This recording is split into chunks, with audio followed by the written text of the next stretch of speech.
तो मुंडा स्वशासन व्यवस्था के बारे में हम लोगों ने काफ़ी विस्तार से लास्ट क्लास में की थी उसकी चर्चा, उस पर काफ़ी डिस्कशन हमने किए थे। अब उसी के कंटिन्यूएशन में हम आगे बढ़ना चाहेंगे, जो नागवंशी शासन व्यवस्था के रूप में आपके सामने होगा। और मैं यह वहाँ जाने के पहले बता दूं कि नागवंशी शासन व्यवस्था भी मुंडा शासन व्यवस्था का ही एक परवर्ती रूप था, आगे का था, नेक्स्ट स्टेज था, जो कि मुंडा शासन व्यवस्था से ही मिलता जुलता था, लेकिन कुछ इसमें परिवर्तन हुए और उसी की चर्चा हम आज यहाँ करने वाले हैं कि कैसे एक सामूहिक प्रशासन धीरे धीरे एक राज के रूप में विकसित हुआ और अब सत्ता का केंद्र एक पूरी की पूरी पंचायत न होते हुए एक राज्य में निहित होते गई। तो इसी पर हम लोग आज चर्चा करेंगे और हम देखेंगे कि इस दौरान कौन कौन से परिवर्तन हुए और क्या क्या बदलावों का सामना लोगों को या प्रशासन को देखने को मिला और झारखंड के भूभाग पर किस तरह से मुंडाओं ने और नागवंशियों ने अपने को स्थापित करते हुए एक सुचारू रूप से बहुत लंबे समय तक शासन का संचालन किया। तो अब आते हैं अपने मेन टॉपिक पर। और जैसा देख रहे हैं, हमारी टीम ने काफ़ी मेहनत करके आपके लिए बहुत ही अच्छे मैटर का, बहुत ही अच्छे सामग्रियों का निर्माण किया है और उसी में यह नागवंशी शासन व्यवस्था, यह बहुत इंपॉर्टेंट है आपको जानना कि उस समय किस प्रकार के राजवंश विकसित हुए और नागवंश की क्या स्थिति थी। तो आप देख रहे हैं कि यहाँ पर जो यह एक कलरफुल आपके पास मानचित्र है, जिसमें सुतियाम्बे, नागफेनी, खुखरा या कोकरा, ये जो एरिया आपको दिख रहा है, यह नागपुर खास अर्थात नागवंशी राजाओं की यह मेन भूमि थी। वैसे तो इंटायर छोटानागपुर पर एक समय नागवंशी राजाओं का शासन हुआ करता था, लेकिन धीरे धीरे कालांतर में वो बिखरे। तो सबसे पहले अगर बात की जाए तो संपूर्ण झारखंड पर नागवंशी शासक कैसे आए, उसके बारे में अगर चर्चा करें तो प्रारंभिक दौर में जैसा कि आपने देखा, ऋषा मुंडा के आने के बाद वह स्वशासन चलते रहा। उसके आखिरी दौर में ऋषा मुंडा ने सुतिया पाहन नामक व्यक्ति को मुंडाओं का शासक नियुक्त किया। यह एक बहुत बड़ी घटना थी, इसलिए आपको याद रखना चाहिए कि सुतिया पाहन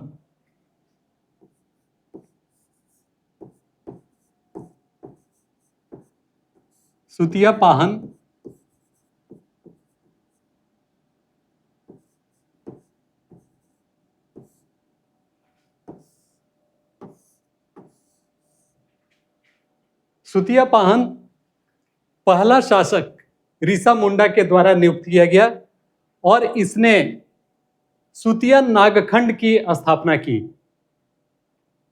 सुतिया नागखंड की स्थापना की और इसी ने अपनी राजधानी सुतियाम्बे बनाया।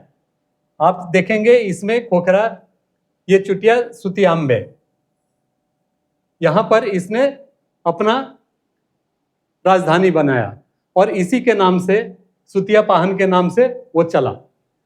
उस समय जो इसने राज्य स्थापित किए, उसको अपने पूरे राज्य को, जो लगभग इंटायर छोटानागपुर हुआ करता है, पूरे राज्य को 7 गढ़ों में विभक्त किया।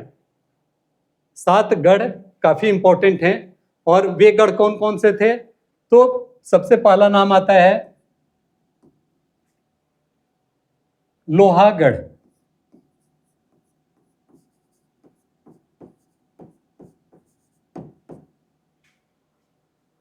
लोहागढ़, जिसे लोहरदग्गा के नाम से भी हम लोग जानते हैं, काफी महत्वपूर्ण लोहरदग्गा का जो प्लेस है वो काफी ऐतिहासिक दृष्टिकोण से प्रमुख रहा है और बहुत दिनों तक सत्ता का केंद्र भी रहा है। तो लोहागढ़ एक प्रमुख गढ़ था। दूसरा हजारीबाग,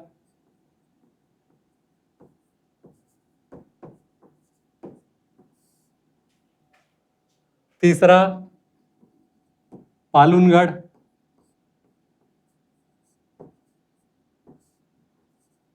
पालुनगढ़, ये पालुनगढ़ आज का जिसे आप पलामू के रूप में देखते हैं, पालुनगढ़ वही है।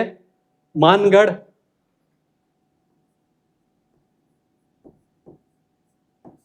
मानगढ़ जिसे मानभूम के रूप में आप जानते हैं। केसलगढ़,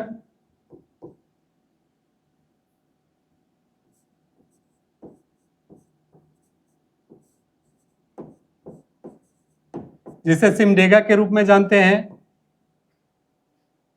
फिर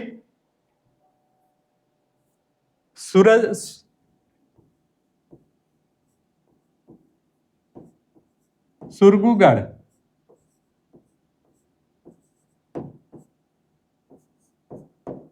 और आखिरी सिंहगढ़, जो मोस्ट इंपॉर्टेंट जो इस क्षेत्र से है।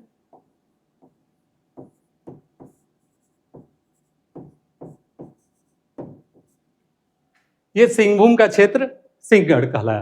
तो इस प्रकार 7 गढ़ में विभाजित था उस समय का इंटायर जो नागवंशी शासन था, जिसे सुतियांबे ने स्थापित किया था, और सुतिया नागखंड के नाम से वो इंटायर रूप में जाना जाता था।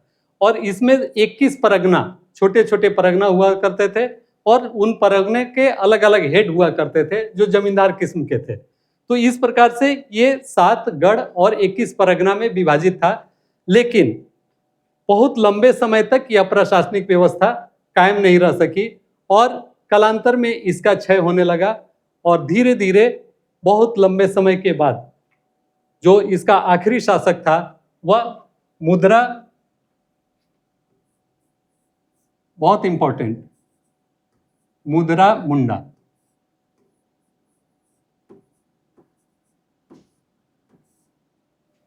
मुद्रा मुंडा बिकॉज ये ऑलमोस्ट आखिरी शासक था मुंडाओं का। इसके बाद इस दौर में बाहरी लोगों का प्रवेश भी झारखंड के क्षेत्रों में होने लगा, आर्यों का, या यूं कहें कि जो बौद्ध धर्म वाले थे उनका, जैन धर्म वालों का। और इसके चलते बाहरी लोग भी यहाँ पर आना शुरू हो गए।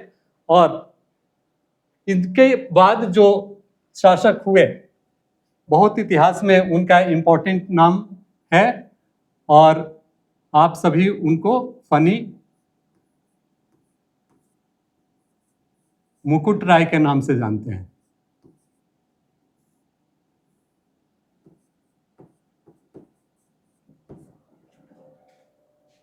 फनी मुकुट राय। तो इनफैक्ट फनी मुकुट राय को ही अधिकांश इतिहासकार नागवंश का संस्थापक मानते हैं। इसके पीछे भी बहुत सारी कहानियां हैं, उतने डिटेल में हम उन कहानियों के पीछे नहीं जाएंगे। लेकिन यह माना जाता है कि फनी मुकुट राय शायद आर्य समाज से थे, और उन्हें एक नाग के फन के नीचे में पाया गया, जिसे मुद्रा मुंडा ने देखा और उसका परवरिश अपने बच्चे के साथ किया। बाद में जब मुद्रा मुंडा का बेटा मणि मुकुट राय,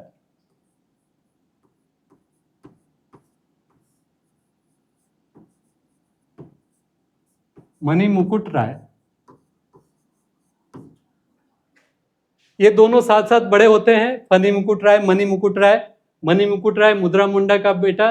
फनी मुकुट राय के बारे में कोई स्पष्ट जानकारी नहीं है कि आखिर उनका जन्म कैसे हुआ, लेकिन ऐतिहासिक तथ्यों से पता चलता है कि वह झारखंड के न होके, वो मुंडा समाज से न होके, वो आर्य समाज से हो रहे होंगे। और उनको पालन पोषण चूंकि मुद्रा मुंडा ने किया, तो इनको, इन दोनों के बीच में जब ये दोनों बड़े हुए, तो इन दोनों के बीच में जब चुनने की बात आई कि किसे राजा चुना जाए, तो मुद्रा मुंडा ने जितने भी उस समय के परहा थे, परहा राजाओं की एक मीटिंग बुलाई, और उसमें तय किया गया कि मणि मुकुट राय को राजा बनाया जाए। फनी मुकुट राय को राजा बनाया जाए और मणि मुकुट राय उनके सहयोगी के रूप में काम करे, मीन्स उनके मंत्री के रूप में। तो इस प्रकार से इसमें किसी को कोई ऐतराज नहीं था। ये सबसे अच्छी और सबसे बड़ी बात थी। और इनफैक्ट इसीलिए मणि मुकुट राय ने स्वीकार किया कि फनी मुकुट राय राजा बने, और जितने भी मुंडा जनजाति है, इसीलिए नागवंशी शासन जो है उसको वो मानते हैं कि वह उनके बड़े भाई के द्वारा स्थापित किया गया है, और अपना ही साम्राज्य का वो विस्तार मानते हैं। इसलिए वो काफी सपोर्टिव रहे, और कभी भी उनके साथ, मुंडाओं के साथ नागवंश में किसी भी तरह का कोई ऐसा मामला, ऐसा विवाद नहीं देखने को मिलता है कि कन्फ्लिक्ट रहा हो या किसी तरह का स्ट्रगल वो लोग ये आपस में किए हो। तो एक तरह से आप कह सकते हैं कि मुंडा स्वशासन की जो व्यवस्था थी, मुंडा की जो व्यवस्था पहले थी, जो अपनी स्वशासन, मानकी मुंडा या ये परहाप राजा, तो उसी का एक विस्तार नागवंशी शासन में देखने को मिली, जो कि काफी लंबे समय तक चला। और उसका परिणाम, तो यहाँ पर अब हम ये क्लोज करेंगे। जस्ट एक बैकग्राउंड के लिए हमने बताया कि मणि मुकुट राय, फनी मुकुट राय, और यहाँ से इन ट्रू सेंस फनी मुकुट नाग के नीचे जैसी की किंवदंती है कि इसी के चलते नागवंश, फनी मुकुट राय को ही नागवंश का संस्थापक कहा जाता है। और इनके शासन काल के बारे में भी बहुत सारा विवाद है। हमने भी इवन अपने बुक में प्रथम शताब्दी लिखा है, लेकिन जो सबसे बड़े हिस्टोरियन और वेल एस्टेब्लिश्ड पर्सन है जिन्होंने काफी इस पर शोध किया है, वो वीरोत्तम, बाल मुकुंद वीरोत्तम जी, आप लोगों ने नाम इनका सुना होगा, जिन्होंने झारखंड और बिहार पर काफी ऐतिहासिक पुस्तकें दी हैं, वो अभी भी प्रमाणिक मानी जाती है। तो उन्होंने बताया है कि शायद यह तथ्य सही नहीं हो कि 1 सेंचुरी से उनका शासनकाल प्रारंभ होता है। और इसी क्रम में जैसे लास्ट में 1791 के आसपास जो यहाँ के राजा थे,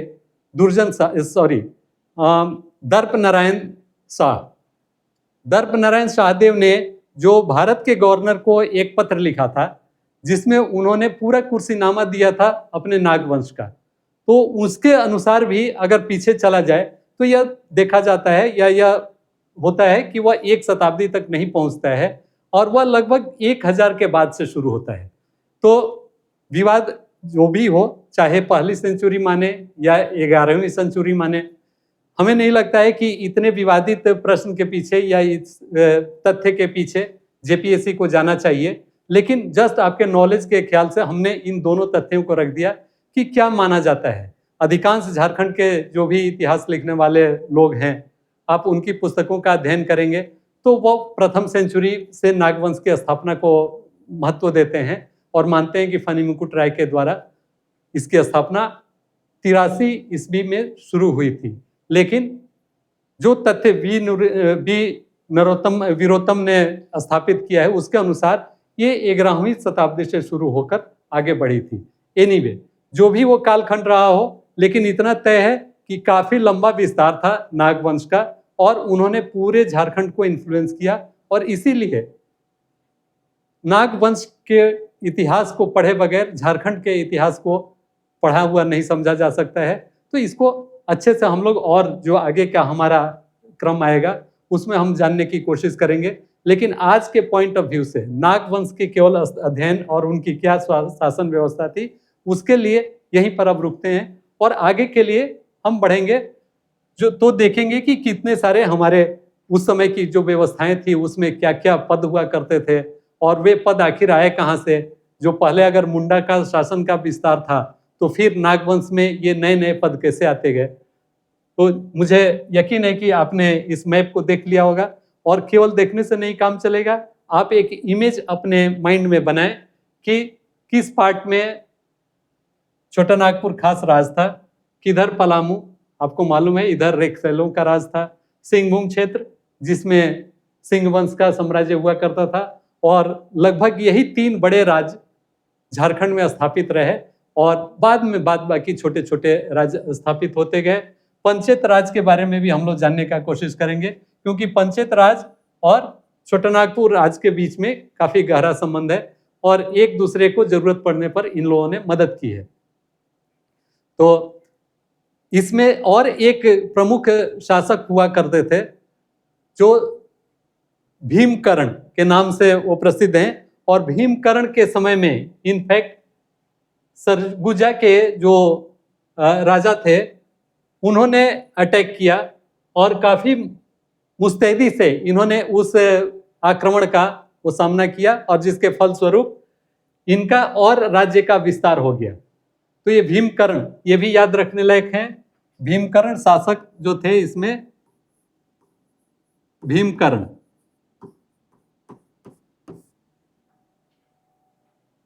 इसके बाद एक और शासक महत्वपूर्ण इसमें हैं, दुर्जनशाल। दुर्जनशाल वो राजा थे जब मुगलों का आधिपत्य भारत पर था और जहांगीर का शासन उस समय था। इन्होंने अधीनता स्वीकार करने से मना कर दी। जो उन्होंने इम्पोज किया था इनके ऊपर में टैक्स, वो इन्होंने देने से मना कर दिया। फलस्वरूप ये जहांगीर ने इन्हें कैद कर लिया और जेल में डाल दिया। और थोड़े मोड़े नहीं बल्कि बहुत लंबे समय तक ये जेल में रहे, लगभग 8 साल तक। मेरे ख्याल से 1616 से लेकर 1624 तक के आसपास का पीरियड में वो जेल में रहे। जब ये छोड़े गए, इन्होंने अधीनता स्वीकार करना मान लिया और जब ये छोड़े गए तो इन्होंने भी अपनी जनता पर टैक्स लगाया और उसके बाद से उन्हीं की तरह अपने यहाँ भी प्रशासनिक व्यवस्था कायम की। तो उसके चलते नए नए टर्म आते गए, नए नए पद आते गए, जिसका हम लोग आगे यहाँ देखेंगे। तो पुड़ाहाट राज इधर है, सरायकेला आप देख पा रहे हैं, बीरभूम राज, घाटशिला, फिर पंचेत राज, झरिया, खड़गडीहा, चौपारण, केंदी, हुसैनाबाद, सोनपुर, उटारी, पलामू, ये सभी छोटे छोटे राज्य थे। लेकिन सबसे अच्छी बात यह थी कि इनके बीच में कन्फ्लिक्ट बहुत ज्यादा नहीं था। कभी कभार इनके बीच में होता था वर्चस्व को लेकर या आधिपत्य स्वीकार करने न करने को लेकर, लेकिन ओवरऑल इनका आपस में अच्छा संबंध रहा करता था और ये एक तरह से यूनाइटेड थे। जैसा कि मैंने पहले भी कहा कि जनजातियों की ये सबसे बड़ी विशेषता रही है कि उनमें सामूहिकता का बहुत ही बोलबाला रहा है। वे सारे कार्य सामूहिक रूप से करते हैं, चाहे वो कोई निर्णय लेना हो, चाहे वो कोई पर्व त्योहार सेलिब्रेट करना हो या जितने भी और एक्टिविटी हो, वो काफी सामूहिकता को उसमें स्थान देते हैं और वही सामूहिकता उन्हें आज तक बरकरार रखा है अपने अस्तित्व को बचाए रखने में। साथ ही साथ वे काफी स्वाभिमानी प्रवृत्ति के होते थे। वे एक साथ अगर किसी ने उन पर आक्रमण किया तो सभी उस पर अपने ऊपर आक्रमण के रूप में लेते थे और काफी मुस्तैदी से उसका सामना करते थे। यही कारण रहा कि लगभग इंटायर भारत अंग्रेजों के कब्जे में रहा, लेकिन यह क्षेत्र थोड़े बहुत मात्रा में अपनी स्वायत्तता बरकरार रखने में कामयाब रह सका। काफी लंबे समय तक इतने बड़े बड़े शासक यहाँ पर आए, चाहे वो मौर्य हों या उसके बाद से गुप्ताज हों या वर्धन का समय रहा हो, उसके बाद मुगल रहे हों, लेकिन कभी भी इनका अस्तित्व खत्म नहीं हुआ और ये अपनी स्थिति को बरकरार रखने में सक्षम रहे। अब आगे बढ़ते हैं।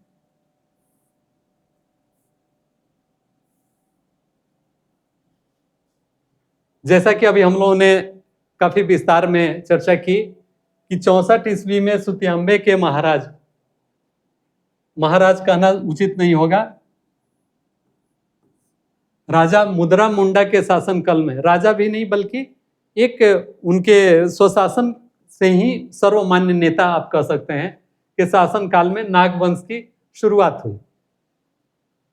और आगे जैसा कि अभी हम लोगों ने डिस्कस किया है कि नागफन के नीचे मिले बालक का नाम पड़ा फनी मुकुट राय, और इतना 83 ईस्वी में फनी मुकुट राय सुतियांबे के महाराजा बने। महाराजा का टाइटल यहीं से शुरू होता है। इसके पहले राजा लोग बोलते थे, पढ़ा राजा, ये सब चलता था, लेकिन महाराजा का पद यहीं से शुरू होता है।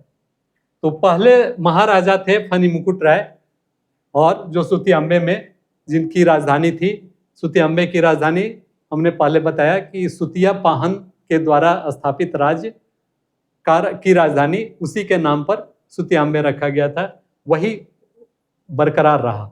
और आप देखेंगे कि सबसे अच्छी बात यह थी कि इसमें जितने भी राजा हुए, पहले वाले राजा, बाद वाले राजाओं ने तो अपने गढ़ बनाने शुरू किए, राजसी ठाट से रहना शुरू किए, लेकिन पहले के जितने भी नागवंशी राजा हुए उनका जीवन बिल्कुल ही सामान्य था और वे लगभग उसी व्यवस्था को एक्सटेंड कर दिए जो पहले से चला आ रहा था। अर्थात अगर निर्णय कुछ लेना हो तो ग्राम स्तर का मामला हो तो उसको मुंडा सल्टा दिया करते थे, या अगर वह पढ़ा का मामला हो तो उसे पढ़ा राजा या पढ़ा मानकी जो होते थे वो उसको सल्टा दिया करते थे, और विशेष परिस्थिति में ही मामले राजा या महाराजा के पास आते थे। तो इस तरह से उन्होंने उस व्यवस्था को कायम रखा और इसीलिए कभी भी उन्होंने विलासिता को महत्व नहीं दिया और आम लोगों की भांति ही वे भी छोटे छोटे घरों में ही निवास करते थे, या उनके घर भी जैसे और लोगों के होते थे उससे थोड़े अलग ढंग से, लेकिन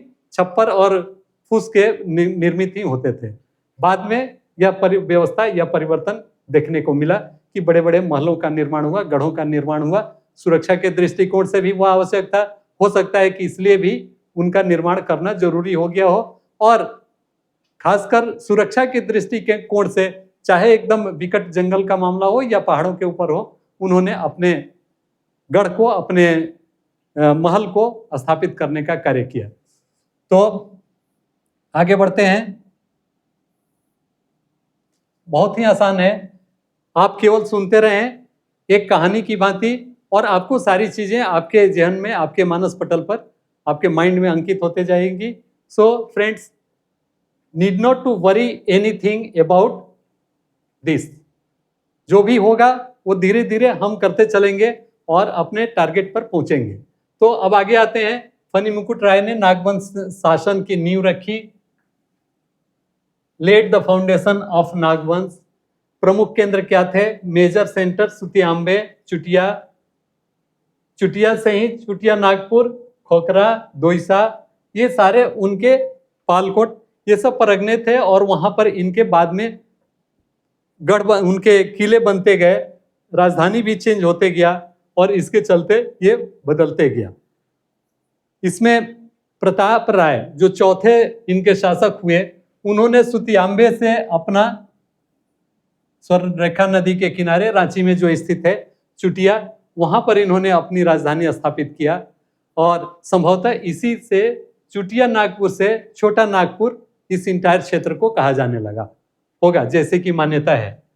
उसके बाद नागवंश का इतिहास लगभग 2000 वर्ष पुराना है। अगर हम 83 से मानते हैं तो उसके हिसाब से लगभग 2000 वर्ष ये पुराना है।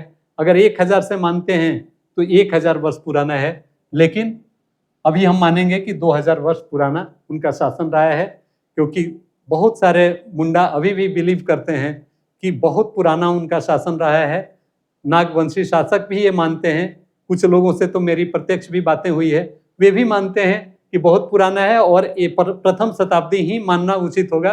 तो ये उनके सेंटिमेंट से भी जुड़ा हो सकता है, इसलिए हम इसी को तरजीह देंगे। अब आगे आते हैं। शासन पद्धति जो हमें पढ़ना है, मूलतः हमें शासन पढ़ना है, शासन व्यवस्था पढ़ना है। शासन पद्धति व्यवस्था मदरा पांजी नाम से जानी जाती थी। मदरा लास्ट उनका जो नेता थे जिन्होंने सुतिया पाहन को शासक नियुक्त किया था, तो उनके सम्मान में मदरा पांजी नाम से जानी जाती है। निर्णय उस समय तक इस नागवंशी शासन व्यवस्था में भी निर्णय इसी के थ्रू, परहा पंचायत के थ्रू ही लिए जाते हैं। तो decision we taken through Parha panchayat. नागवंशी राजा सरल जीवन जीते थे, जैसा अभी हमने डिस्कस किया। Nagvanshi kings live a simple, very simple life, and that's why common man considered themselves as one of them. तो इसीलिए इनका लास्ट भी किया और काफी अच्छा था। शासक को ऐसा ही होना चाहिए था। अब आते हैं सामाजिक जीवन कैसा था। गांवों के बीच अखड़ा बनता था। अखड़ा की चर्चा हम लोगों ने पिछले क्लास में भी की थी। अखड़ा जहां पर की पंचायत बैठती है, तो जहां पर पंचायत बैठती है उस प्लेस को अखड़ा कहते हैं। प्राय ऐसा प्रश्न पूछा जाता है कि कम्युनिटी ग्राउंड्स कॉल्ड अखड़ा। ये बहुत इंपॉर्टेंट है, बहुत बार पूछा भी है। उसमें इन लोगों को बसाया जाता था जानबूझकर, क्योंकि स्वाभाविक है कि पहले आज की तरह सुविधाएं नहीं होती थी, तो अलग अलग कार्यों को संपादित करने के लिए अलग अलग कम्युनिटी होते थे, अलग अलग जातियां होती थी। तो अब लोहार जो लोहा के औजार या लोहा के कृषि के उपकरण बनाने का काम करता था, कुम्हार बर्तन बनाने का काम करता था, बुनतुरी बुनकर आदि वस्त्र वगैरह बनाने का काम करते थे। तो इसलिए इन लोगों को जानबूझकर बसाया जाता था मुंडा गांवों में, ताकि उनके काम सुचारू रूप से हो सके। और फिर उनसे इन्हें भी खेती आदि न करते हुए भी इन्हें इनके जीविका के लिए अन्न के रूप में या सामग्री के रूप में वस्तुएं मिल जाया करती थी, जिससे इनका भी जीवन यापन आराम से चलता था। ये सबसे बड़ी बात है, no caste discrimination. No caste discrimination, किसी भी तरह का भेदभाव नहीं था। एक साथ सभी लोग मिलकर हर चीज सेलिब्रेट करते थे, ऑल सेलिब्रेट टुगेदर। ये तो मैंने आज भी देखा है, जितने भी जनजातीय गांवों में मैंने काम किया है, जंगल के अंदर या जो फ्रिंज पर हैं, उनमें इतना अच्छा सौहार्द रहता है कि कोई भी फेस्टिवल उनके लिए अलग अलग लोगों का अलग अलग जगह में, गांव में ही कोई डिमार्केटेड प्लेस नहीं होता है। सभी एक साथ मिलकर नाचते हैं, हड़िया पीते हैं और आराम से एंजॉय करते हैं सारे फेस्टिवल्स को। तो ये बहुत ही अच्छी बात थी। आगे देखें क्या है। आर्थिक व्यवस्था, लगान नहीं लिया जाता था। सबसे बड़ी बात ये थी कि लगान नहीं लिया जाता था उनके द्वारा, नो लैंड रेवेन्यू। बिकॉज पहले भी हमने बताया कि खूंटकट्टी व्यवस्था क्या थी, कि जो भी पहले आए उनके साथ, ऋषा मुंडा के साथ प्रारंभिक काल में जो मुंडा यहाँ आए, उन्हें छूट थी कि जंगल काटकर वो अपने लिए खेत बनाए या रहने के लिए घर बना ले। तो वहां पर चूंकि उनके द्वारा खुद ही अपने खेत का निर्माण किया गया था और बोला गया था कि आप ही उसके मालिक होंगे, तो किसी एक व्यक्ति का या किसी राजा का वो प्रॉपर्टी नहीं माना जाता था।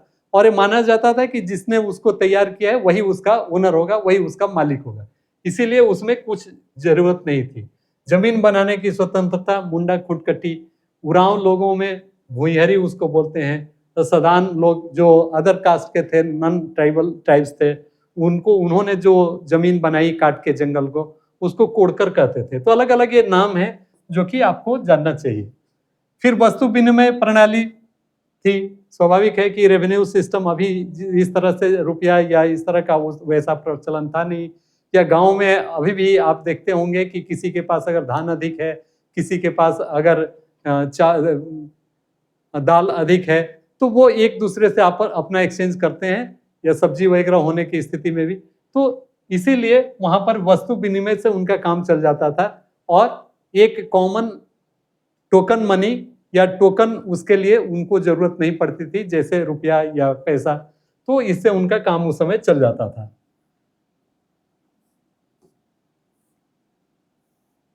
अब आते हैं पद और ओहदे, उसमें कौन क्या क्या कहे जाते थे। और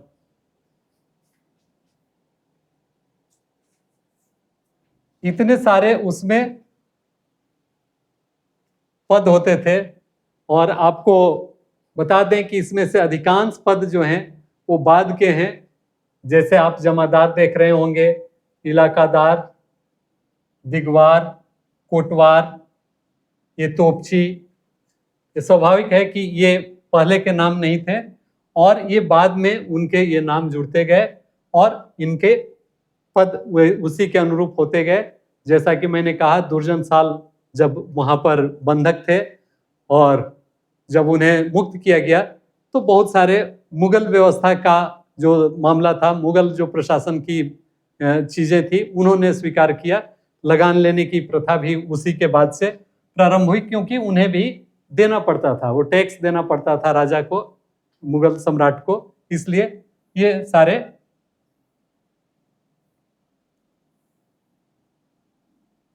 हाँ, अब अभी देखेंगे हम कि जैसा कि हमने बताया कि जो शासन था वो 7 गढ़ों में विभक्त था और ये 7 गढ़ 21 परगना में विभक्त थे। तो शुरू का जो पढ़ा पंचायत था, पढ़ा पंचायत जो इनिशियल स्टेज में बहुत सारे गांवों को मिलके पढ़ा पंचायत बनता था, अब उनके स्थान पर धीरे धीरे परगने बनते गए। कुछ पढ़ा पंचायत को मिलाकर एक परगना बना दिया गया और इस तरह से छोटा नागपुर कई परगनों में बांटा गया। इनिशियली 21 परगनों में बांटा गया और उसमें भी अब अलग तरह के पद आ गए, बिकॉज पहले तो मुंडा और मानकी ही प्रमुख हुआ करते थे। पड़हप पंचायत का जो हेड होता था वह मानकी भी हो सकता था, या उसको अगर मानद होता था, चुने जाते थे तो पढ़ा राजा हो सकते थे। लेकिन अब यहाँ पर महाराजा आ गए, उसके बाद कुंवर, लाल, ठाकुर, ये उनके बाद वाले पद होते गए इनके सपोर्ट के लिए, फिर इनके दस्तावेजों को देखरेख करने के लिए और परगना वगैरह को संभालने के लिए।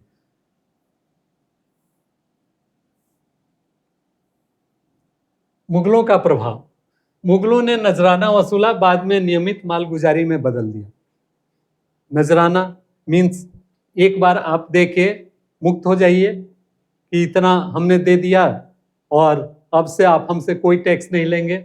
लेकिन बाद में लगा कि नहीं, इनसे बराबर पैसा लेना चाहिए, तो वो मालगुजारी आपको देते रहना है। वो वार्षिक भी हो सकता है था, 6 महीने में भी हो सकता था। तो इस तरह से मालगुजारी हुई। मानकी व भुईहरों को कर वसूली का आदेश। अब मानकी जो पहले का काम करते थे, केवल अपने पंचायत में छोटे मोटे झगड़ों का निष्पादन करते थे, शांति व्यवस्था हो, सारे लोग एक साथ मिलजुल कर रहें, इसको केवल देखरेख करने का जिनको जिम्मेवारी थी, अब उन्हें जिम्मेवारी दे दी गई कि आप मतलब टैक्स वसूलिए। Mankis and Bhuihars they are given वसूलने के लिए। और धीरे धीरे सामंती ठाट प्रवेश करने लगा। जिस तरह से मुगल रूलर रहते थे या उनके जो सामंत रहते थे, उसी प्रकार अब नागवंशी राजाओं में भी वह आ गया।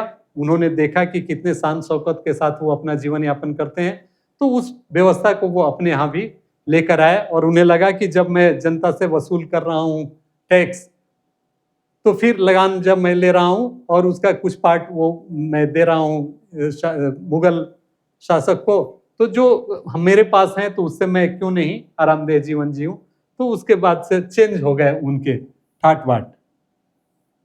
फिर अंग्रेजी शासन का भी उनके ऊपर में प्रभाव पड़ा। उसमें शाह आलम द्वितीय ने Bengal, Bihar, Orissa, Chotanagpur East India Company को सौंपा। अंग्रेजों ने लगान लगाया, जमींदारी प्रथा लागू की। फिर auction of land made outsiders owners. अब क्या हुआ कि बाहरियों को मालिक बनाने का काम शुरू हो गया। आपको एक बात और मैं बता दूं कि फनी मुकुट राय के पहले बहुत ही कम बाहरी लोगों का प्रवेश नागवंशी शासन में था, लेकिन इन्होंने बाहर से आर्यों को यहाँ या नॉन ट्राइब्स को यहाँ पर आमंत्रित किया, बड़े आदर के साथ यहाँ स्थापित किया। यही नहीं, उन्होंने बल्कि बनारस से भी ब्राह्मणों को या और भी जो लोग आना चाहते थे उन्हें जमीन दिया और उन्हें रहने के लिए उन्हें बहुत मान सम्मान के साथ यहाँ रखा, जिसका परिणाम हुआ कि धीरे धीरे बाहरी लोगों का प्रवेश छोटा नागपुर में होना शुरू हो गया। और यह पहले से यहाँ के लोगों से अलग थे, थोड़े सभ्य थे, तो उन्होंने चतुराई से इस पर अपना प्रभाव डाला, छोड़ा, जिसके कि अच्छे और बुरे दोनों प्रभाव पड़े। और उसी में आप जैसे यहाँ आपने देखा है कि भूमि की नीलामी कर बाहरियों को मालिक बनाया गया। अब जो लोग पहले केवल और वही लोग यहाँ के मालिक हुआ करते थे, उन लोगों को, जो लोग लगान नहीं दे पा रहे थे जमीन का, उनकी जमीन को नीलामी कर बाहरी लोगों को दी जाने लगी, जिसका परिणाम यह हुआ कि traditional panchayat and self rule collapse. आज जो स्थिति आप देख रहे हैं उसकी बिगिनिंग, आज तो सरकार ने ऑलमोस्ट बहुत सारे चीजों को खत्म कर दिया है और इनका कोई लीगल स्टेटस नहीं रह गया है, लेकिन उस समय भी अब यह व्यवस्था चरमराने लगी थी। भले ही लोग आपसी सौहार्दपूर्ण माहौल के कारण मानकी को या मुंडा को इज्जत देते थे या उनके जो निर्णय होते थे उसको मान लेते थे, लेकिन कोई उसका लीगल स्टेटस नहीं रहा। लोग चाहें तो उसे नहीं भी मान सकते थे। उसके कॉन्सेक्वेंसेस क्या हुए कि ब्रिटिश एक्सप्लॉयटेशन लेड टू उल गुलान इन छोटा नागपुर। और उसी का परिणाम था कि उल गुलान जो ब्रिटिश रूल के अगेंस्ट आया, जिसका नेतृत्व बिरसा मुंडा ने किया, वह बहुत हद तक इसी का परिणाम था और जिसने एक क्रांति ला दी इस क्षेत्र में और लोगों को यूनाइट किया कि अपने शोषण के विरुद्ध हम खड़े हों और अपना हक, अपना जमीन वापस लें। इसमें बहुत तरह के आंदोलन हुए, जैसे सिंहभूम में कोल आंदोलन हुआ, जिसके बाद आप यहाँ पर यूल्स रूल या और भी बहुत सारे परिवर्तन हुए। फिर पारंपरिक स्वशासन व्यवस्था पूरी तरह समाप्त नहीं हुई, आज भी नहीं हुई है। हर आंदोलन में आदिवासी व सदान कंधे से कंधा मिलाकर लड़े।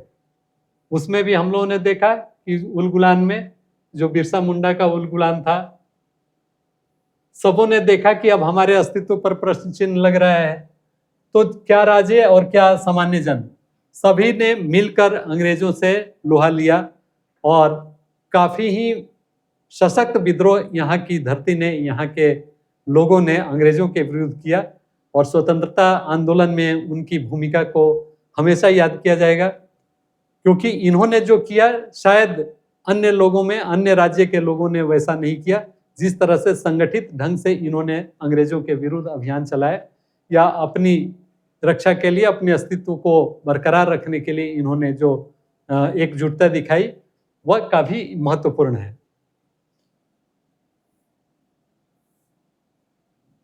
तो मुझे लगता है कि ये यहाँ तक आपका नागवंशी शासन व्यवस्था समाप्त होता है और अभी तक हम लोगों ने जो देखा उसकी जो महत्वपूर्ण बातें थी वह ये था कि नागवंशी शासन व्यवस्था मुंडा शासन व्यवस्था का ही एक्सटेंडेड स्वरूप था। इस शासन को, नागवंश की स्थापना में मुंडाओं का बहुत बड़ा योगदान था और इसी का परिणाम था कि काफी लंबे समय तक इनकी जो स्वशासन व्यवस्था थी वह नागवंश में भी चलती रही। इसमें जो भी परिवर्तन हुए वो बाद के समय में हुए।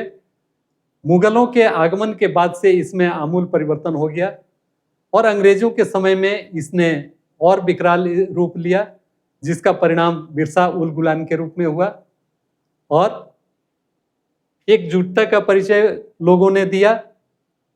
सामूहिकता की बात जो शुरू से थी, शायद बाद में बाहरी लोगों के आगमन के बाद थोड़ी कम हो गई। लैंड जो उसके मालिक जो खूट कटीदार या भूइहर थे या कोड़कर थे, जो इनिशियल यहाँ के सेटल्ड पब्लिक थे, उनकी जगह पर उस जमीन से लगान लिया जाने लगा और जिसका दुष्परिणाम हुआ कि इनका शोषण बढ़ते गया। यहाँ के जो लोग थे उनका शोषण बढ़ते गया और लोगों में असंतोष की बढ़ोतरी हुई और फाइनली यह व्यवस्था आज के दिन में एक ऐसा नहीं माना जा सकता है कि वैकल्पिक व्यवस्था है, पैरेलल व्यवस्था है गवर्नमेंट की जो व्यवस्था है उसकी, लेकिन फिर भी इसका मान सम्मान आज भी ग्रामीण क्षेत्रों में है।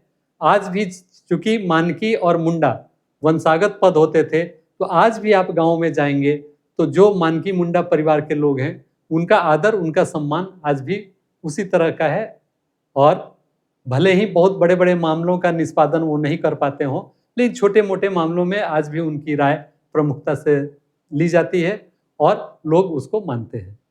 तो मित्रों, अब मैं चाहूँगा कि अब इसके बाद से जो हम लोग पढ़ने जा रहे हैं या जो शासन व्यवस्था है उस पर हम लोग चर्चा करें। हमें लगता है कि इससे संबंधित अगर कोई आपके प्रश्न रह गए होंगे तो कमेंट बॉक्स में लिखेंगे या हम इसके लिए एक अलग से प्राइवेट टेलीग्राम चैनल बनाएंगे, उसमें भी आप अपना रख सकते हैं व्यू या आप अपना जो भी कमेंट हो उसके बारे में रख सकते हैं। और आपको चिंता करने के लिए इसलिए भी जरूरत नहीं है क्योंकि सारे टेक्स्ट जो इससे रिलेवेंट होंगे वो आपको PDF फॉर्मेट में मिलेंगे। आप उसको जितना बार चाहें उतना बार पढ़ सकते हैं और पढ़ने के बाद मुझे यकीन है कि बहुत सारे आपके प्रश्न जो होंगे वो स्वतः उनका निष्पादन हो जाएगा और आपको मन में शायद कोई प्रश्न न रह जाए। तो एक पुनः फ्रेश माइंड से हम आगे की ओर बढ़ते हैं और जो अगला स्वशासन व्यवस्था है उसके बारे में भी हम अध्ययन करते हैं।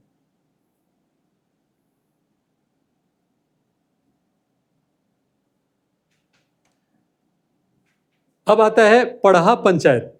ये टर्म बहुत कॉमन है, लेकिन इससे कंफ्यूज नहीं होना चाहिए हमें, क्योंकि यह जो सिस्टम है पढ़ा पंचायत मुंडा शासन व्यवस्था का एक इम्पोर्टेंट था, लेकिन उसे पढ़ा पंचायत के रूप में न जानकर मुंडा स्वशासन व्यवस्था के रूप में हम लोग जानते थे। लेकिन यह जो है पढ़ा पंचायत, यह इनफैक्ट उरांव जनजाति की ये संस्था है। और आपको मैं बता दूं कि संथाल मुंडा के बाद जो सबसे बड़ी जनजाति झारखंड में है वह उरांव ही है, और इस जनजाति को ही द्रविड़ जनजाति, द्रविड़ साउथ से इसका कनेक्शन माना जा सकता है। बाद बाकी जो थी वह उत्तर और पश्चिम से की तरफ से आई हुई जनजातियां थी। तो द्रविड़ से आई हुई जनजाति उरांव, और इनकी जो शासन व्यवस्था है उसको पढ़ा पंचायत के रूप में हम जानते हैं। तो इसको पढ़ा पंचायत शासन व्यवस्था को हम बोल सकते हैं कि उरांव जनजाति की शासन व्यवस्था। तो सिमिलरली आप देखेंगे कि जितने भी स्वशासन थे, चूंकि एक दूसरे से इतने अटैच थे कि बहुत सारी चीजें एक दूसरे से ओवरलैप करती है। इसलिए दो शासन व्यवस्था के बारे में जो हमने अभी चर्चा की, इतना के बाद से आपको बहुत सारे कॉमन दिखेंगे फैक्ट, तो उस पर हम लोग थोड़ा कम टाइम देंगे और आगे बढ़ते चलेंगे। तो आप देखें, Oraon is a major tribe of Jharkhand. They have their own traditional panchayat called Parha panchayat. थोड़ा सा फर्क केवल आपको देखने को मिलेगा। जैसे खुटकट्टी मुंडा के लिए जो वर्ड यूज किया गया था, उन्होंने जो जंगल को साफ करके जमीन बनाई उसको खुटकट्टी कहा गया, और जो जमीन का मालिक हुआ वो खुटकट्टीदार हुआ। यहां पर गांव को भुइहर गांव और भूमि को भुइहरी जमीन कहा गया, और गांव का मालिक को भुइहर कहा गया। तो ये फर्क है यहां पर। भुइहर जैसे उसमें मुंडा हुआ करता था गांव का मालिक, यहां पर भुइहर कहा गया। एक और भी नाम से यहां संबोधित किया गया उसको, हम लोग उसको भी देखेंगे। यहां भी ग्राम स्तर पर 3 तरह की पंचायत 3 स्तरीय होती थी, विलेज लेवल, परहा लेवल और परहा दीवान लेवल। ये 3 स्तर की यहाँ भी गवर्निंग सिस्टम थी, और इसी पर ये पूरा गवर्न होता था। क्या क्या इसके तहत होते थे अब आप देखें। अब ग्राम प्रधान को महतो बोला गया। तो महतो कोई जाति ना होके ये महतो एक पद हुआ उरांव लोगों का। इसीलिए आज भी जो महतो जिस तरह से मुंडा हुए, उस तरह से महतो, अगर उरांव में कोई व्यक्ति महतो लिखता है, इसका अर्थ यह हुआ कि वह अपने गांव का प्रधान के परिवार से आता है, जो पूर्व में उस गांव के प्रधान रहे होंगे। तो इसलिए वो लोग उरांव न लिखकर महतो भी अपने नाम के आगे लगाते हैं। तो महतो विलेज हेड, माझी महतो का सहयोगी। आप देखेंगे इसके बाद हम लोग पढ़ेंगे माझी परगना, उसमें डिफरेंस है। माझी यहां पर है महतो का सहयोगी, means next man of Mahto, next man of Munda you can say. But Majhi जो माझी परगना में है, हेड ऑफ द विलेज, उसको अभी जस्ट हम लोग आगे देखेंगे। पाहन का नाम लगभग सभी में एक तरह का ही उल्लेखित है। पाहन जो पूजा कराने वाला, केवल 1-2 में उसको दिवरी या अदर नाम से जाना जाता है, लेकिन पाहन का अर्थ पूजा कराने वाले व्यक्ति से ही रखा गया है। और उसका भी एक बहुत ही विशिष्ट स्थान ट्राइबल कल्चर में देखने को मिलता है कि उसे लोग काफी आदर की दृष्टि से देखते हैं, उसके जमीन देकर रखा जाता है, और पूजा पाठ कराने का सारा दारोमदार उसी के ऊपर होता है, क्योंकि जनजातीय लोग बड़े अंधविश्वासी होते हैं और हर शुभ कार्य करने के पूर्व कुछ न कुछ वो बलि देने का या कुछ अन्य अनुष्ठान कराने का कार्य वो करते कराते हैं, और वो कार्य पाहन के द्वारा ही कराया जाता है। और चूंकि पाहन पूजा पाठ या ईश्वर का एक प्रतिनिधि के रूप में कार्य करता है, इसलिए स्वाभाविक है कि पाहन की भूमिका बहुत महत्वपूर्ण होती थी। इनफैक्ट मैं कहूँ पहले जो भी स्वशासन व्यवस्था है उसमें, क्योंकि यह सीधे इससे कनेक्टेड होता था, महतो इसके राय को काफी अहमियत देता था, काफी वैल्यू देता था, इसलिए पाहन बहुत ही इंपॉर्टेंट हुआ करता था और सारे तरह के धार्मिक क्रियाकलाप संपादित कराता था। अब बैगा, इसमें बैगा आ रहा है जो पाहन का सेकंड, मतलब अगर पाहन नहीं है उस गांव का तो बैगा उसके अनुपस्थिति में उसका कार्य संपादित कराता था, या छोटे मोटे कार्य पाहन के लिए वो उसका सहयोगी के तौर पर जो सामग्री उपलब्ध कराना हुआ या पाहन जो जैसा आदेश दे उसके अनुरूप उसके सहयोगी के तौर पर कार्य कराने वाला बैगा हुआ करता था। बैगा एक अलग जनजाति भी है, उससे आप कंफ्यूज नहीं करेंगे, क्योंकि यहाँ बैगा एक पद है या एक आप कह सकते हैं कि अनुष्ठान कराने वाला व्यक्ति का सहयोगी है। अब स्वाभाविक है कि जो मुंडा का कार्य मुंडा स्वशासन में था, प्रशासन में, वैसे ही महतो की भूमिका भुइहर कुल से ही चुना जाना, चूजन फ्रॉम भुइहर क्लान। भुइहर, अभी हमने कहा कि गांव का हेड, जो भुइहर गांव बना उसका जो हेड हुआ वो भुइहर कहलाया, और उसी से चुना जाना होता था, उसका भुइहर कुल से चुना जाता था महतो, उसको महतो बल्कि कहते थे, जो आप कह सकते हैं हेड जो था उसको महतो कहते थे, लेकिन वह उसी कुल से होता था। बाद में मान लीजिए उस गांव में आकर और लोग भी सेटल कर गए तो ऐसा नहीं होगा कि किसी दूसरे कुल का व्यक्ति महतो बन जाए, महतो उसी कुल का होना चाहिए, भुइहर कुल से होना चाहिए, मतलब उस गांव का जो मालिक है, जो मुंडा है, प्रधान है, उसी से वही महतो होगा। प्रशासन, न्याय और संपर्क का कार्य करने का काम बाहर से कोई पदाधिकारी गए या बाहर का कोई आमंत्रण आया तो सबसे पहले महतो को ही जाएगा, महतो के बाद महतो लोगों को उसकी सूचना देगा, दिलवाएगा। तो इस तरह से प्रशासन, न्याय और संपर्क, ये तीनों काम उसके द्वारा किया जाता है, एडमिनिस्ट्रेशन, जस्टिस एंड कम्युनिकेशन। आगे बढ़ते हैं।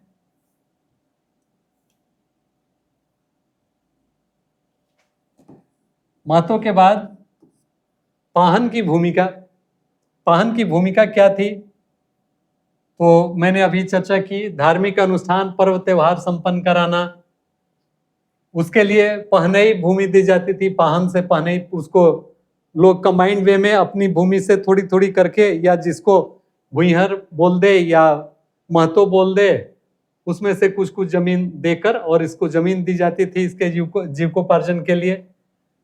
और पंचायत में महतो का सहयोग, assist Mahato in village meeting. स्वाभाविक है, जैसे हमने कहा कि एक इंटेलेक्चुअल पर्सन के रूप में यह जाना जाता था, पूजा पाठ तो काफी पवित्र काम और काफी ऊंचे दर्जे का काम माना जाता है, तो स्वाभाविक है कि इसकी भूमिका पंचायत में भी जो महतो को निर्णय लेने में होता था उसमें वो उससे सलाह ले सकता था, लेता था, तो काफी महत्वपूर्ण होता था। और अब आप आगे जाएं। हाँ, ये इंपॉर्टेंट है,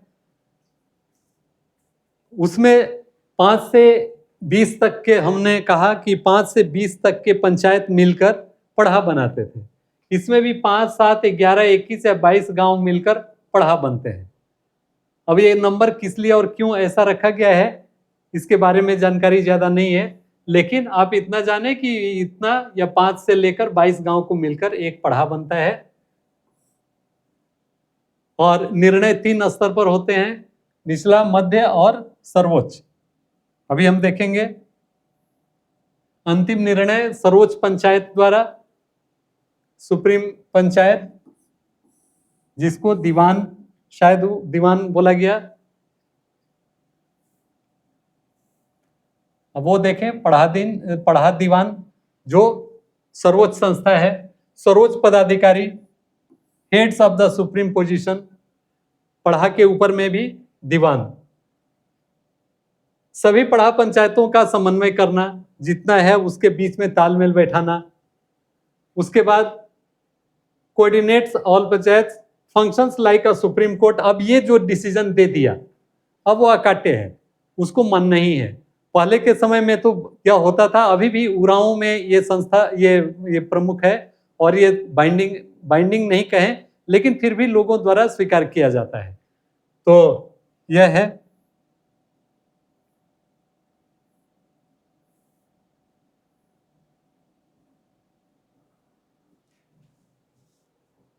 स्वाभाविक है, नाम से ही आप देख ले रहे हैं, विशेष नाम वाले गांव। जिस गांव में राजा रहता था उसको राजा विलेज, जिस गांव में दीवान तो दीवान विलेज, पेनेर गांव वो जो उसका पदाधिकारी होता था, कोटवार गांव, और शेष गांव प्रजा गांव, इसके रूप में उसको नाम दिया जाता था। अभी क्या स्थिति है इनकी नोन है, ज्यादा कुछ इसमें बोलने बताने का नहीं है। अब सरकारी पंचायत व्यवस्था भी लागू है और लगभग यही फंक्शनल है, लोग इसी को ज्यादा वैल्यू और तरजीह देते हैं। महिलाएं भी पदों में भाग ले रही हैं। पहले के जितने भी जनजातीय शासन व्यवस्था थे उसमें महिलाओं का रोल अत्यंत ही नगण्य था, लेकिन यह बहुत अच्छी बात है कि अब पंचायत में तो बहुत सारे पद आरक्षित भी होने लगे हैं और महिलाएं भी चुनकर आने लगी हैं, तो महिलाएं भी पदों में भाग ले रही हैं। उरांव समाज में दोनों व्यवस्थाओं का पालन कर रहा है। अभी मैंने कहा कि उरांव लोग अभी भी अपनी जो ट्रेडिशनल सिस्टम है पढ़ा पंचायत, उसको फॉलो करते हैं और अधिकांश मामले लगभग वहीं निपट जाते हैं। कुछ विशेष स्थिति में ही दो गांवों के बीच का मामला हो या कोई बड़ा अपराध हो, उसी में सरकार को हस्तक्षेप करना पड़ता है या सरकारी व्यवस्था के शरण में लोगों को जाना पड़ता है। तो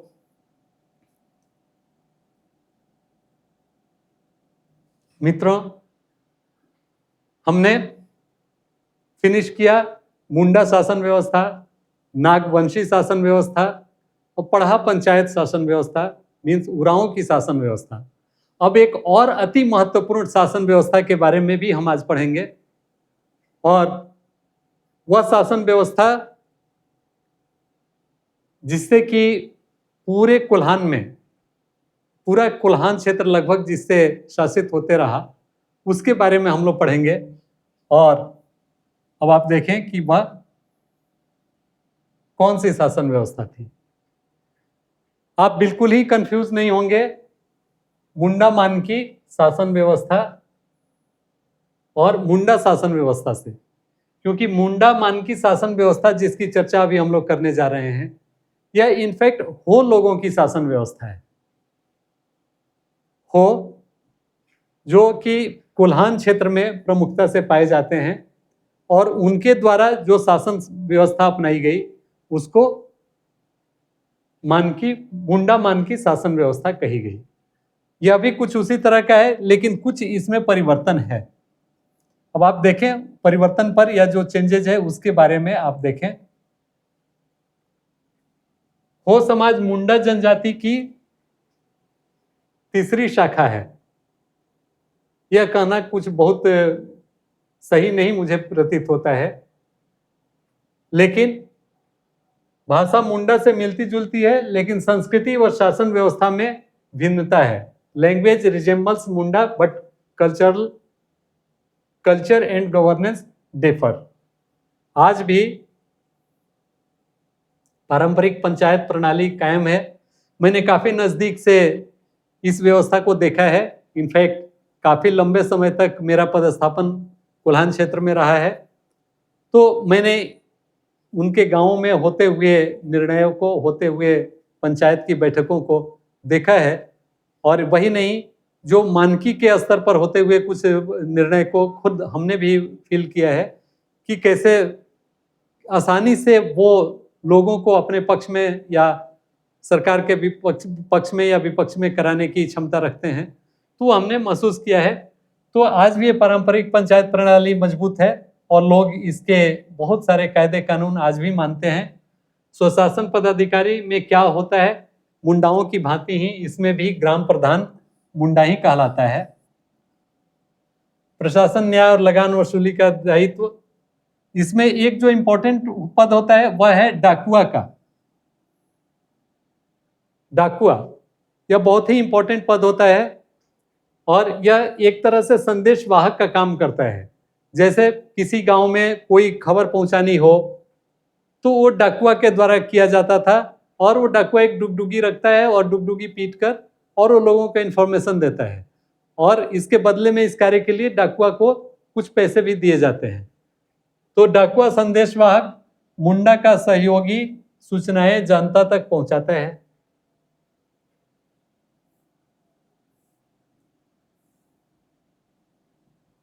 मानकी, उसी की तरह 15 से 20 गांवों पर एक मानकी।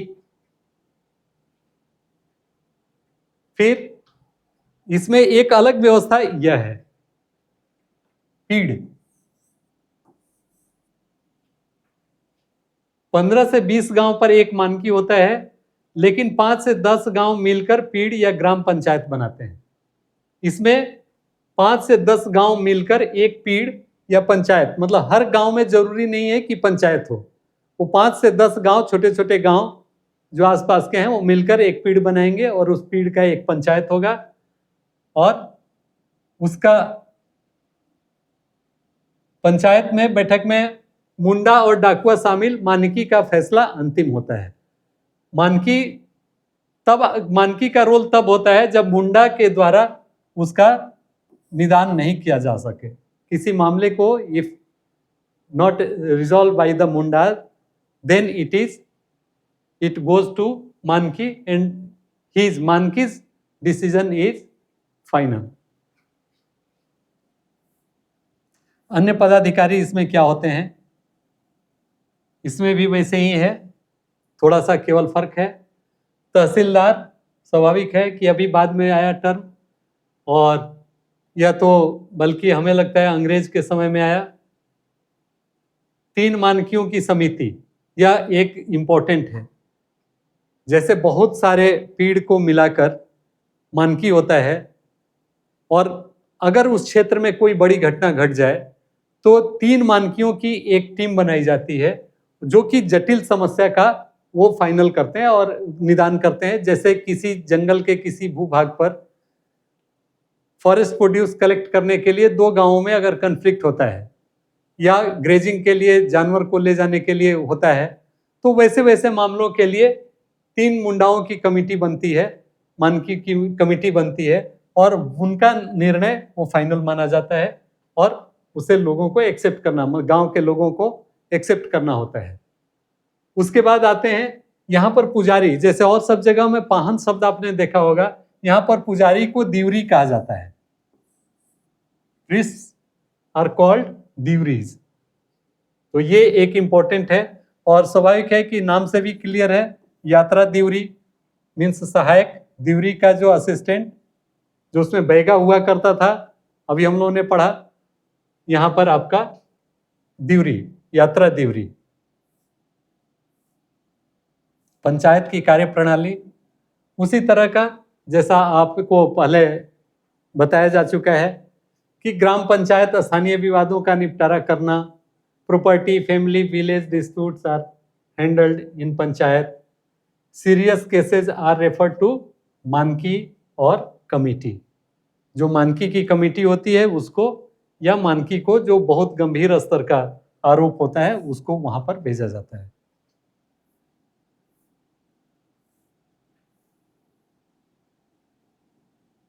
ये थोड़ा इंपॉर्टेंट है, इनसे रिलेटेड। एक बहुत ही बड़ा विद्रोह हुआ जो हमेशा पढ़ा जाता है झारखंड के इतिहास में, और वह था कोल विद्रोह। आप लोगों में सभी ने इस टर्म को सुना होगा, कोल रिबेलियन 1830-1832।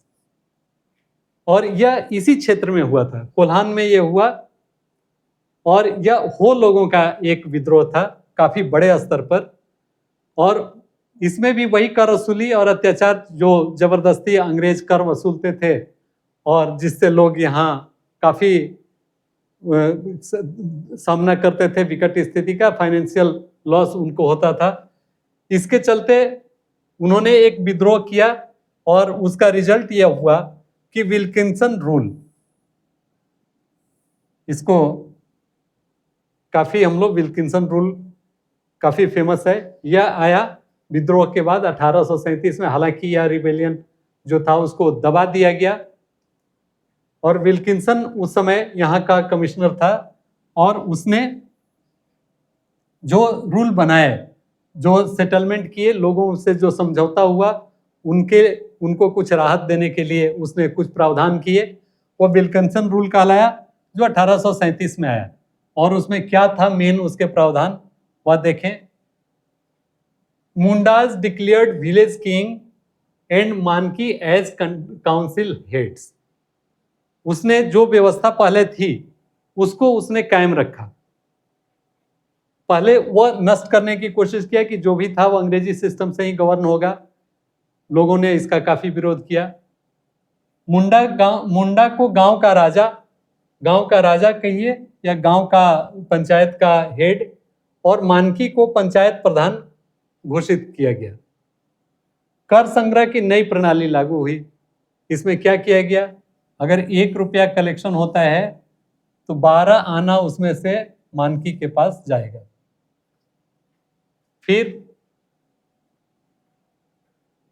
उसमें से मानकी को 12 आना टू मानकी, और जो 4 आना होगा वह पैसा वो गवर्नमेंट के रेवेन्यू, एज अ रेवेन्यू उसको आपको डिपॉजिट करना होगा। तो पहले जो बहुत बड़ा शेयर गवर्नमेंट ले रही थी उसमें उसने कटौती किया, और 1 रुपया का 12 आना। फिर डाकुआ को चपरासी व दंड का हिस्सा पारिश्रमिक रूप में। डाकुआ जो थे, जो सूचना देने का काम करते थे, उनको प्यून के रूप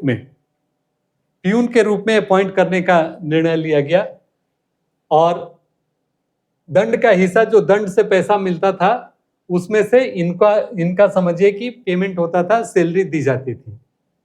और छोटे मोटे अपराध के लिए उसने दे दिया कि आप ही कर लो, कोई दिक्कत नहीं है, थाना और कोर्ट जाने की आवश्यकता नहीं है। तो छोटे मोटे कोर्ट के निपटारे के लिए उसने अधिकृत कर दिया। जो डाकुआ थे उनको प्यून के रूप में अपॉइंट कर दिया, और कर संग्रह की नई प्रणाली कर दी, उसमें रिलैक्सेशन दे दिया। और मुंडा को गांव का हेड राजा बल्कि बोला, और बहुत सारे गांव के हेड को मानकी बोला, उसको पंचायत प्रधान बोला। और इस तरह से इनके ईगो का सेटिस्फेक्शन भी हो गया, जितने भी मुंडा या मानकी थे, और साथ ही साथ उनका टैक्स का बोझ भी कुछ कम हो गया। तो इसी के चलते कोल्हान में यह व्यवस्था आज भी लगभग जारी है।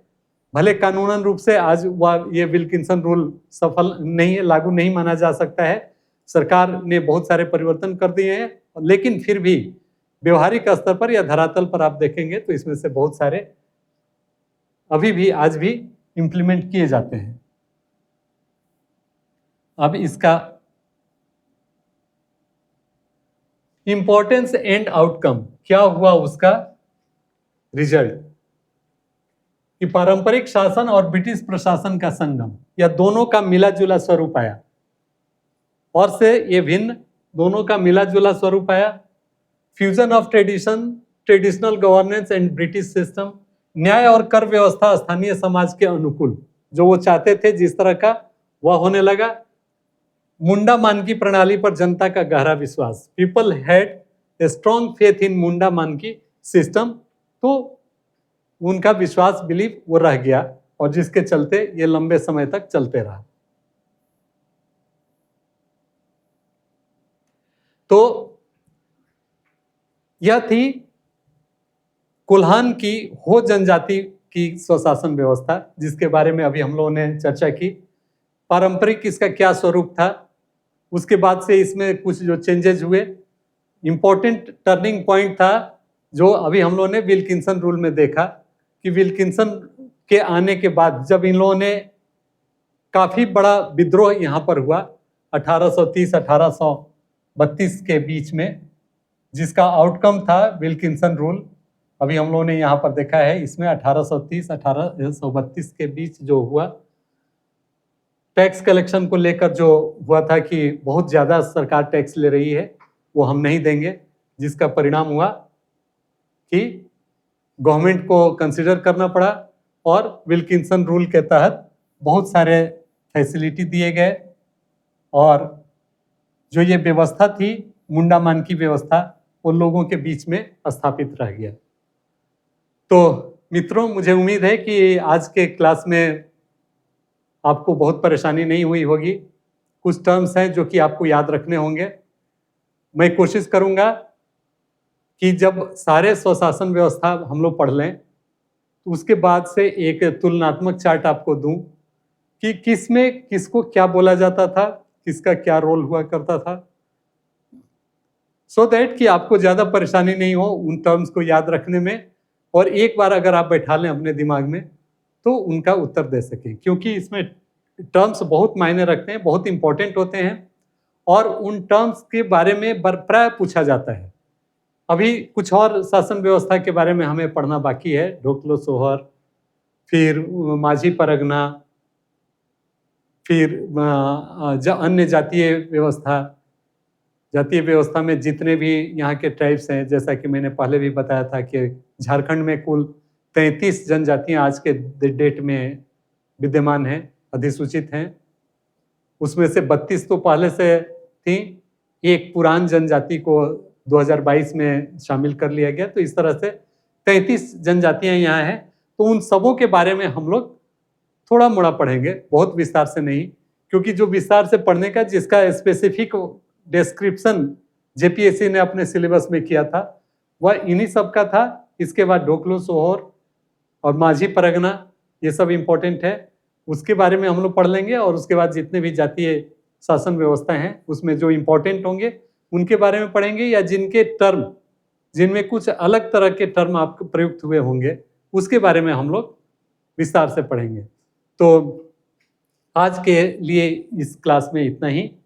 आप जितने भी हैं इसमें टर्म आए हुए, आप उसका अपने ध्यान में रखेंगे, और इस क्लास के बाद से जब आप अपलोड किया जाएगा इस क्लास को आपके क्लास के लिए, आपके स्टडी के लिए, तो वह भी उसमें ये हम कोशिश करेंगे कि जितने स्लाइड्स हमने आपको दिखाए या हमारी टीम ने, टेक्निकल टीम ने काफ़ी मेहनत से जो मेन पॉइंट्स हो सकते थे उसको यहाँ पर रखने का काम किया, सो दैट कि एग्जामिनेशन के पहले अगर आप डिटेल में पीडीएफ नहीं भी पढ़ें तो कोई बात नहीं, इन स्लाइड्स को ही अगर आप एक बार पलट लें तो बहुत सारी चीज़ें आपके दिमाग में बैठ जाएंगी और जिसका उपयोग आप एग्जामिनेशन हॉल में कर पाएंगे। तो friends, I hope you all are fine and will do very excellent performance in your examination. Only thing I require is your concentration, your faith. So that's all for today's class. Okay, thanks, goodbye, Johar, namaskar.